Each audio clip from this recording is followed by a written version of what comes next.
महाराष्ट्र में नई सरकार का गठन हो गया है। बीजेपी पर फैसला लेने की सभी शक्तियां छोड़ने वाले एकनाथ शिंदे ने नई सरकार में हिस्सा ले लिया है। इसे लेकर अब सस्पेंस भी खत्म हो गया है।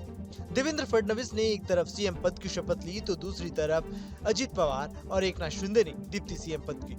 लेकिन इस बीच अब एक बार फिर से महाराष्ट्र की सियासी पारा बढ़ा हुआ है। उसकी वजह है कैबिनेट विस्तार। विपक्षी दल लगातार कैबिनेट विस्तार को लेकर सवाल कर रहा है। एक तरफ जहां बीजेपी खुशी से गदगद है तो अजित पवार यानी एनसीपी और भी ज्यादा खुश है। उसकी वजह है छठी बार अजित पवार का डिप्टी सीएम बनना। महाराष्ट्र में नई सरकार का गठन हो गया है। बीजेपी नेता देवेंद्र फडणवीस मुख्यमंत्री बने तो एकनाथ शिंदे और अजित पवार डिप्टी सीएम।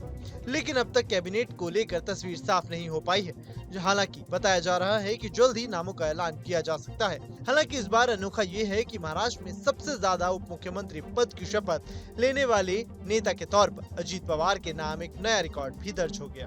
देवेंद्र फडणवीस, एकनाथ शिंदे और अजित पवार एक प्रेस कॉन्फ्रेंस कर रहे थे। इस दौरान एकनाथ शिंदे से पूछा गया कि क्या वो शपथ लेंगे, तो उन्होंने उस समय कहा था कि सब्र रखिए, सब मालूम पड़ जाएगा। इसी दौरान अजित पवार ने कहा, मैं तो शपथ लेने वाला हूँ। उनके इतना बोलते ही एकनाथ शिंदे ने उनकी चुटकी ली और कहा, अजित पवार, दादा को सुबह भी शपथ लेने का अनुभव है और शाम भी। और इसी के साथ एक बार फिर से अजित पवार के नाम सुबह शाम वाला किस्सा चर्चाओं में आ गया।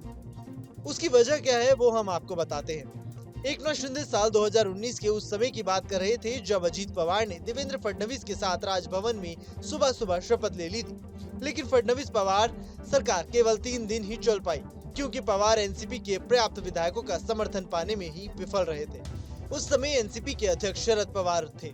हालांकि अजित पवार इसके बाद उद्धव ठाकरे के नेतृत्व वाली शिवसेना कांग्रेस एनसीपी सरकार में उप मुख्यमंत्री बने।